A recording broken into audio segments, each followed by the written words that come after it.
Hello. Thank you for joining the members of the Upper Cape Women's Coalition as we explore a critical public health issue, the intersection of guns and domestic violence. This program is part of a series that the coalition's effort to advance the rights of women and girls. I'm Penny Duby, and joining me today are coalition members Barbara Kanellopoulos, Gail Manna, and Kirsten Moritz. Barbara will introduce today's speaker. Yes, thank you, Penny. Ruth Zakarin is Executive Director of the Massachusetts Coalition to Prevent Gun Violence. And thank you very much, Ruth, for coming here to tell us what we need to know about domestic guns and domestic violence. Thank you. Thank you. Again, I really appreciate the opportunity to be with all of you today. It also just feels like a particularly heavy day when it comes to news about gun violence. Right. So I'm going to actually switch things up a bit just because it feels important to acknowledge that the news has just been relentless really since the beginning of 2023. But the past few days has just been a lot of news to absorb. And I just want to hold that for a second before we go into our conversation today. I was just doing, and I'll talk a bit about the work of the coalition and definitely talk more about the issue of domestic violence and guns, which is what our charge is for today. But what I'm sitting with at the moment is just having done a little bit of a deeper dive into what January has been. And according to the Gun Violence Archive, on this 25th day of the new year, we have already experienced 39 mass shootings in this country. And I'll say the definition because it's important to clarify this. The Gun Violence Archive defines a mass shooting as any single shooting incident where 4 or more people are wounded. We've also had news of a school shooting in Des Moines, Iowa yesterday, early this morning, that claimed the lives of 2 students. There was a shooting at a convenience store in Washington State early this morning that claimed 3 lives. So I feel the need to say that those statistics are unto themselves alarming. They don't even begin to tell the full story of the trauma of gun violence in this country. The other thing that I wanted to say, which very much relates to our topic today, is when I did a deeper dive into the mass shootings that we've seen, 2 of those, and I certainly knew about these incidents, were not shootings that happen out in public spaces or out in communities. They happen behind closed doors in people's homes because they were related to domestic violence, murder, suicides that claimed entire families. And so I also just want to hold that because that's a narrative that's incredibly important. And it's why I appreciate having this time today to speak with all of you about the intersection of domestic violence and guns. But when we talk about mass shootings in this country, I fear we don't do a very good job of acknowledging that intersection with domestic violence. So I also just want to hold that for a minute. So I just started with a lot of very heavy information, and I'm going to talk about some more heavy information. And I also want to be able to talk about solutions because there are things that we can do. This is a preventable issue. We just have to have the will to prevent it. So I will touch on that as well. But a little bit about me, and then I also want to share a bit about the coalition. I'm the inaugural executive director of the Massachusetts Coalition to Prevent Gun Violence, and I've been with the coalition for a little over 3.5 years. Prior to coming to this work, my entire career, well over 25 years, was spent working with survivors of domestic and sexual violence. And it was through that work and working with survivors who were being harmed or threatened or coerced by abusers with access to guns, working with children in the aftermath of a domestic violence homicide, that really got me thinking about what needs to happen, still needs to happen, to change the narrative of guns in our society. And so that's what really brought me into the work of gun violence prevention, is seeing the impact of guns and gun violence in homes, in families, in places where folks are supposed to feel the safest, which is behind the closed doors of where they live. And that was not the case. So I came to the coalition about 3.5 years ago, and it has been a really incredibly humbling experience. I have learned so much. It has only made me more resolute in that my efforts, my desire to make change around this issue.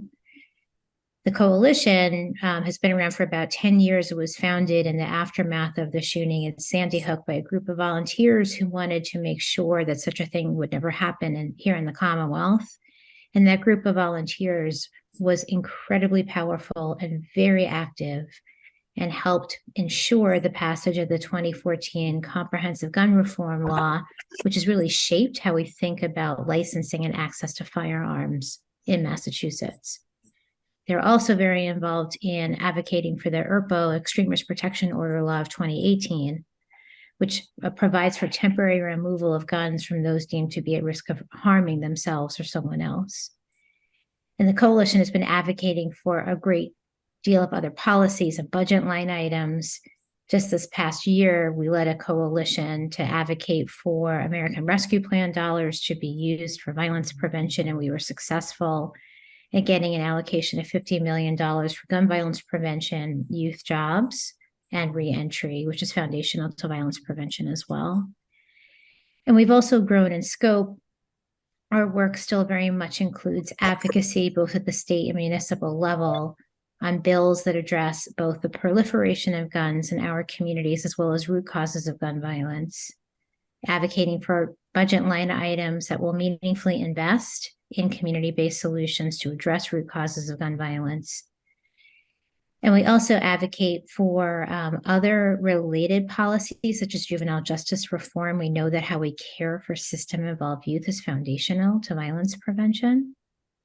And in addition to our advocacy work, we do a great deal of education and awareness, coalition building. We have about 125 member organizations that are well represented in our leadership team, and community organizing. We have a full-time organizer who is working in communities most impacted by gun violence, with a real focus on youth and engaging youth voices in the conversation around what solutions need to look like.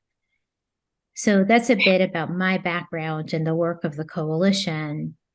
And one of the things that I have really wanted to be very intentional about talking about and highlighting in this work is this deep intersection between domestic violence and guns. It's estimated that on a monthly basis, around 70 women are shot and killed by an intimate partner in this country. So every month, it's pretty relentless. And I do want to acknowledge the language of that. That is a specific statistic. Domestic violence happens in all relationships.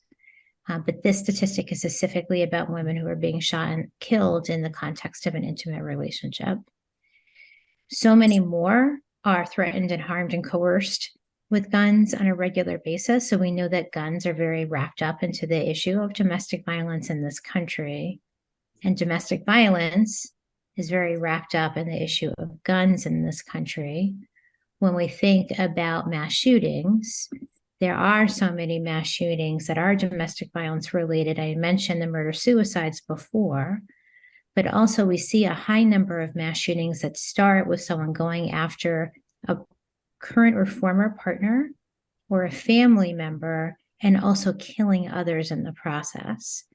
So that is one way that the issue of domestic violence intersects with guns. And we also know that the majority of perpetrators of mass shootings have a history of violence against women. So we should really be taking domestic violence very seriously when we think about our response to mass shootings in this country, and recognizing that that history of violence against women can really be a precursor of other kinds of violence. And I've said ever since the beginning of my career, the importance of believing survivors who are the experts in their own safety.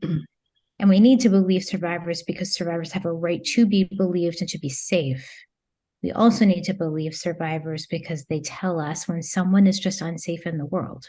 And that is something that we should be paying attention to.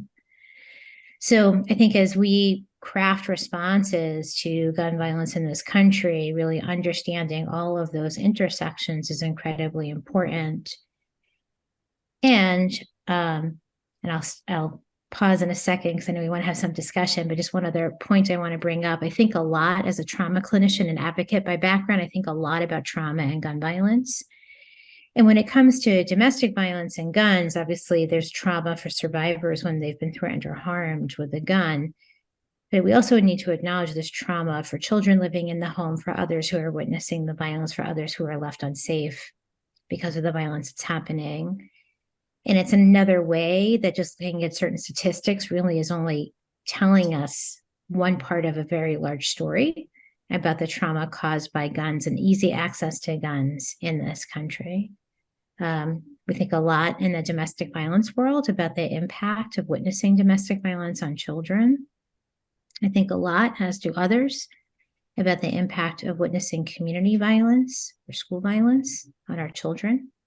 So we have kids who are seeing what's happening, who are, if not threatened themselves with guns, their emotional well-being, their physical well-being as well, but their emotional being is very much impacted by the ubiquitous nature of guns in our society. And that has real implications. And I think we really need to be thinking about that as we talk about how we care for our children.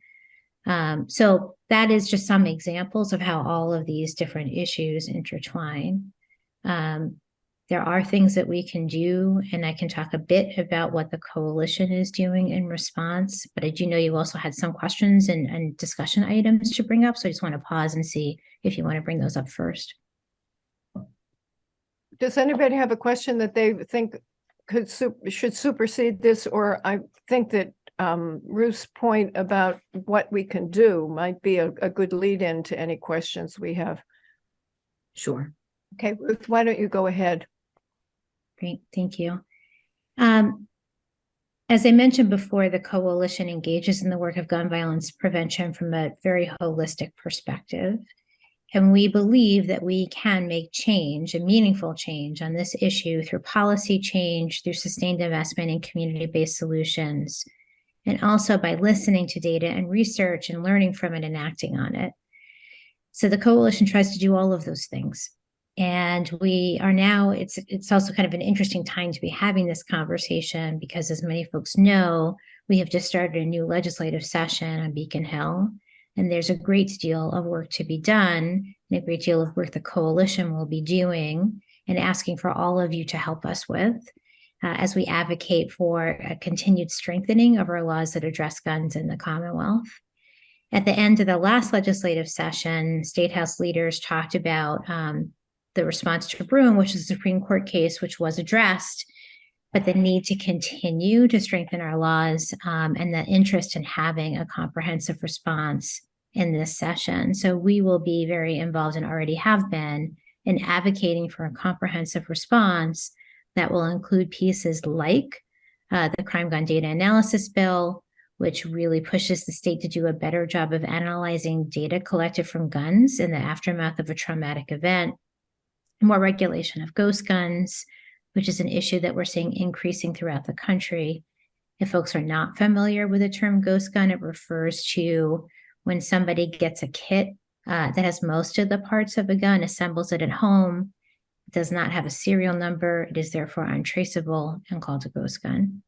And that's something we need to do a better job of addressing throughout the country, but also in the Commonwealth. But also other pieces that will get at how we strengthen our laws more holistically, as well as I mentioned before, addressing root causes of gun violence. We are partnering and have been partnering with our friends at Citizens for Juvenile Justice to look at the impact of juvenile justice reform and helping to care for system-involved youth to improve outcomes, make sure they are safe as much as possible and get the services they need to prevent future violence. And so all of those bills will be putting together a package of bills that we will be advocating for that we know will make a difference and will make real lasting change and asking all of you to join us in advocating for those bills to get passed. We will continue to advocate for budget line items that will support the programs doing very deep work in communities that address all forms of gun violence as well as root causes. That will continue to be a big piece of what we do. And the other thing that we're really looking to ramp up this year, we had started partnering with the folks who made the documentary, This Ain't Normal. And if you're familiar with it, it's about young people impacted by gun violence in Boston.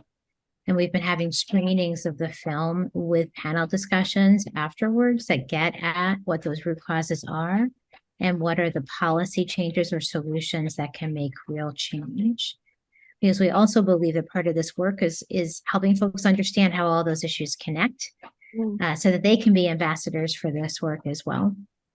We are lucky that we live in a state that already has a strong foundation of laws, but there's still much more work to do. And we know that gun violence is still happening at alarming rates right here in the Commonwealth. Even just the fall, where usually rates of violence go down, Boston's had a spate of shootings that were really very upsetting and claimed a number of lives. And then I was also just looking at the statistics in one 24-hour period. It was January 9th. There were shootings in Brockton, Belmont, and Cambridge that wounded 6 people. So, we are having gun violence. It's happening all the time in Massachusetts communities. A fatal shooting yesterday or the day before in Springfield, it was over the weekend, was the second fatal shooting in Springfield this year. So I say that because I want to be careful on how we talk about the fact that while Massachusetts has relatively strong gun laws, we still have much more that we can do to address the proliferation of guns in Massachusetts and make sure that not one family experiences a loss because of gun violence. That's really powerful. Thank you so much, Ruth. You mentioned ERPO. I know that Kirsten had a question that she was going to ask about this. Yes. Hi, Ruth. Nice to see you. Good to see you. Well, in a time when the data appears to show that at least 59% of any shootings are domestic violence related, I'm happy that at least 19 states and Washington, D.C. are going upstream to prevent the use of guns in situations of domestic violence by passing what are called extreme risk protection orders, as you've mentioned, ERPO. And I wonder if you could tell us about the Mass ERPO law. I know your website has a very good explanation about it. And what's your assessment of how effective our ERPO law is? Are women using it? Are people aware of it? How's it working here in Massachusetts? Yeah, thank you for the question. And even just for some of the framing, the statistic I mentioned before, that the majority of mass shootings have some involvement with domestic violence. The highest number of deaths from guns, both here in Massachusetts as well as nationally, are firearm suicides.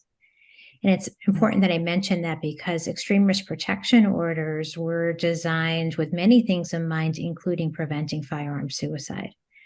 So an extreme risk protection order, the way that it works in Massachusetts is that a family member or the police can petition the court for temporary removal of guns when someone is deemed to be at risk of harming themselves or others. The law was passed in 2018, but at the time that it was passed, really what was missing was a widespread public awareness campaign to let folks know what the law is and how to utilize its protections.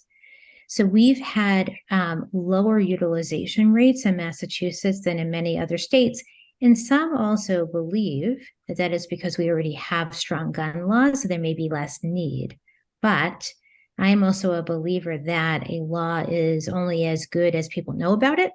So I think we have some more work to do, and we've been doing a little bit of nudging at the state level as well to make sure that we are devoting resources to public awareness about this law.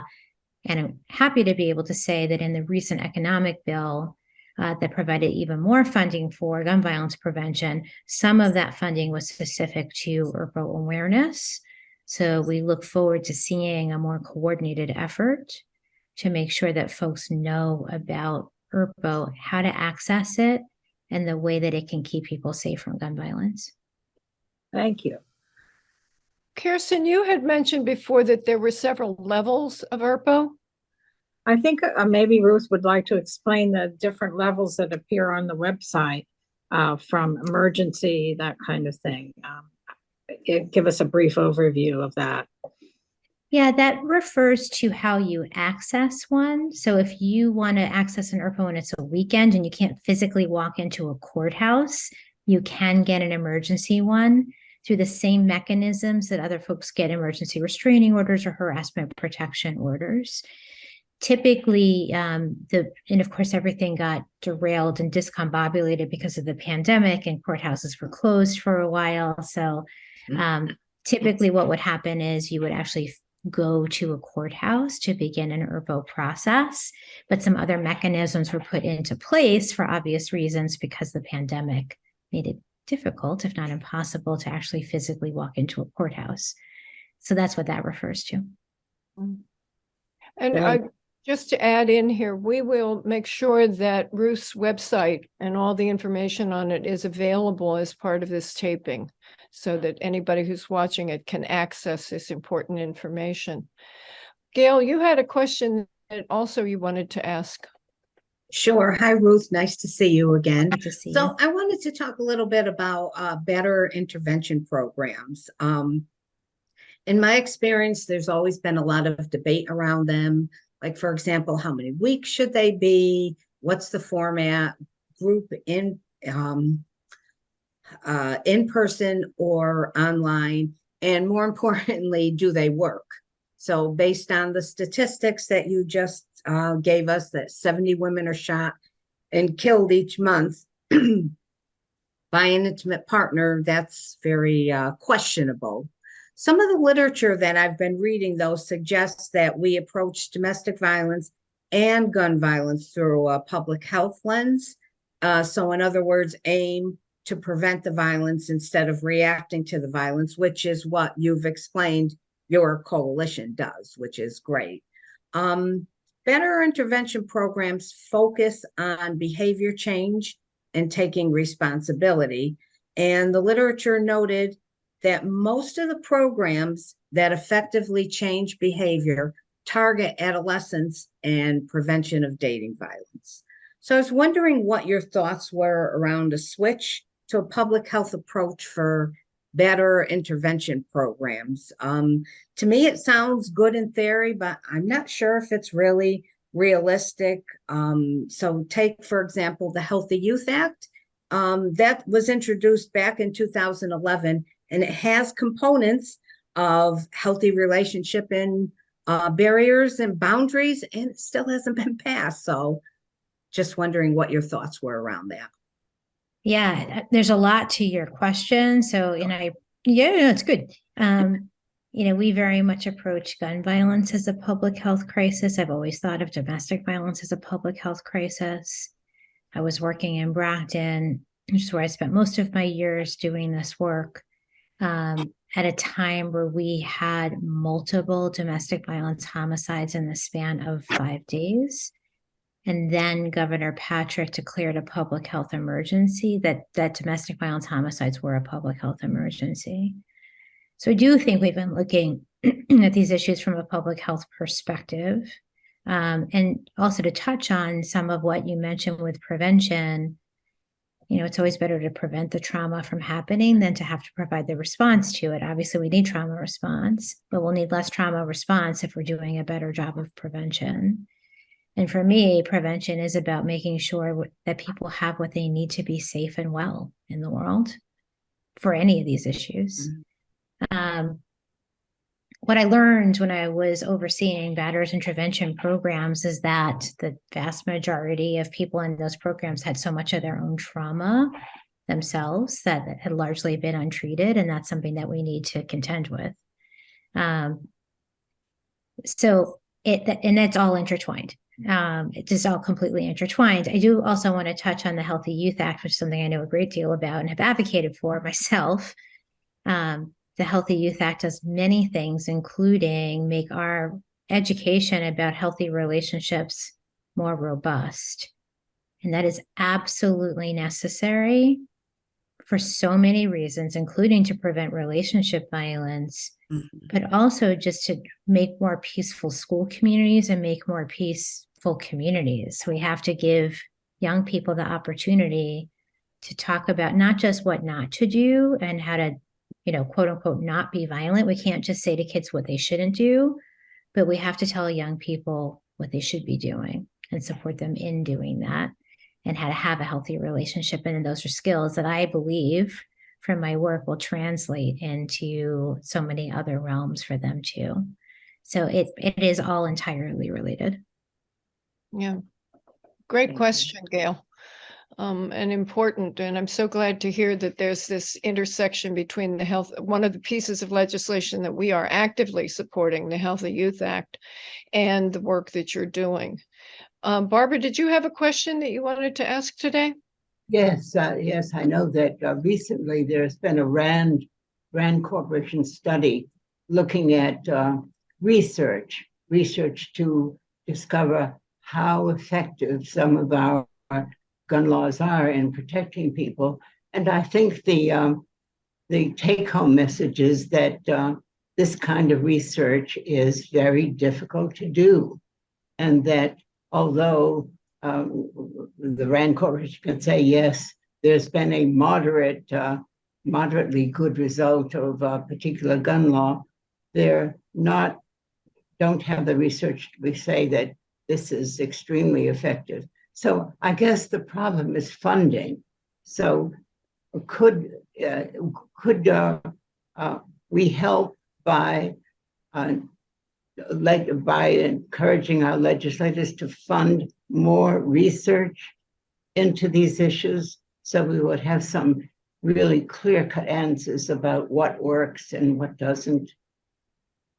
It's a great and very important question. And part of what has gotten in the way is there's actually been a gag on funding for federal research on gun violence for 20-something years that has only recently been lifted. So we're very behind compared to other public health issues and what the research has been able to accomplish, because there was no research for a very long time.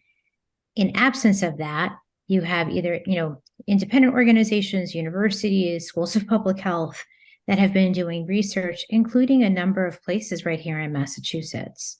So there has been some really important research that has come out of local universities. And yes, in the state, we should continue to fund research. It's something that we've been thinking a lot about. Data analysis, as I mentioned before. And we need to make sure that on a federal level, because Massachusetts doesn't exist in a vacuum, that on a federal level, there is sustained investment in research, because we cannot solve an issue that we do not understand. So we need to know what laws are working. We need to know what practices are working. We need to dig deeper into root causes of gun violence, because if we're going to be effective at our interventions, we have to really fully understand the issue.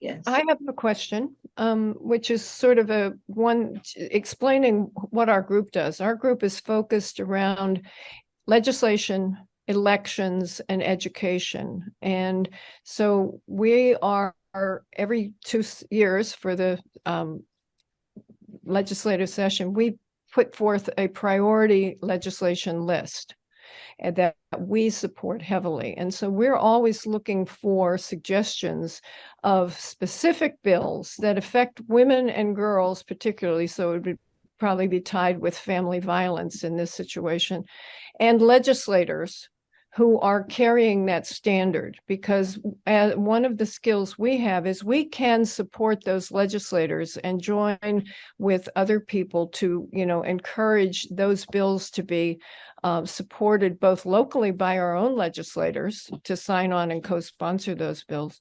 And we can do education through our network. And we can also, when we interview candidates, ask them for their perspectives on that. So I think moving forward, I know that one of the things that appears to happen with gun violence is it's so diffuse that one state has one policy, another state has another policy. And recently I heard that Rhode Island had put through this whole set of restrictions. And, you know, many people in Massachusetts think we're top of the pile. We've just got the best record in town, and I'm not sure we do. And as you said, you know, there's work that needs to be done here in Massachusetts. So I guess what I'm asking is, who do we connect women or people with besides your organization? Are there subgroups within your coalition that, you know, we could make linkages with around women's health and safety? Yeah, thank you for that. We've been talking a great deal with Jane Doe, which is a state coalition that addresses domestic and sexual violence. Yeah. And we had worked with them in the last session on one of their bills, which is updating harassment protection orders. And I think this is going to be something we're talking about for this session too. And just to give some definitions, there are restraining orders and there are harassment protection orders. They're related, but they're two different things. Right. Harassment protection orders, or 258Es, are more recent, and they address violence that happens in relationships that are not covered by restraining orders, dating relationships, stalking, what have you. The way that a 258E is written doesn't have the same protections from guns as a restraining order. So we've been talking about how we can get that more in line. So that might be an opportunity to put all of those different pieces together and address guns from the perspective of domestic and sexual violence. That may be a really good place to lean into that intersection. Thank you. That's very helpful. And that's, you know, we're just putting together our priority list and reaching out to other groups. So you've given us something to add to our conversations, and I really think it's an important one. Does anybody else have any other questions for Ruth? Because I could go on bothering her for an hour. Barbara? I will ask something about that's been haunting me ever since I read about this on your website. It had to do with some research that was done about restraining orders. There was a case where it was discovered that there are gaps in local restraining orders. For example, there was an individual who was released. He was to be released on a Friday, to be braceleted on a Monday because the facility was closed. And so there was a gap. He was free on the weekend, and it turned out that the woman in that case was shot and killed. So those we say, well, things like this happen, but have there been attempts to close those gaps? I think that research was done probably recently. I'm hoping that there are ways, perhaps there's something we can do at the municipal level to see that things like that don't happen. Yeah, so one of the hard things about this is there's policy and then there's practice. And sometimes there can be differences in those two things. So we've been thinking a lot about, you know, legislative advocacy and getting laws passed, but then what kind of advocacy do we need to do around laws being implemented? So I talked about ERPO not having a robust implementation plan and that being an issue. But then how are the laws actually put into practice? Because the laws are only as effective as people know about them or as they're actually being followed, or if there's an unintended consequence or something goes wrong, what needs to happen to fix that? So that's why I paused a bit when you asked the question, not because it isn't an important question, it is, it just doesn't have a simple answer.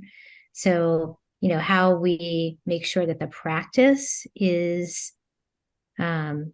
thoughtful and really upholding safety, and that there aren't gaps, or I don't even know what word I'm looking for, but things that get missed that end up escalating risk for people. It's important advocacy. It's harder to get at. Yeah. Thank you. Does anybody else have a quick question? Okay, I want to really thank Ruth for being with us today. This is enlightening, and I hope we can continue this dialogue.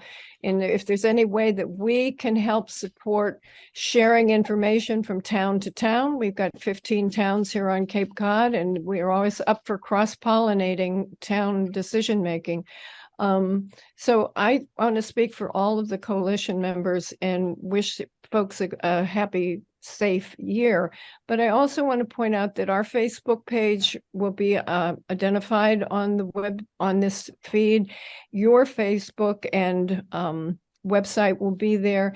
And if anyone has a question that they want to follow up with, they can always email us at the email address that will be on there. This is really important to us, and you're our maiden voyage. So thank you for initiating this process for us. Thank you all. Thank Thank you. you.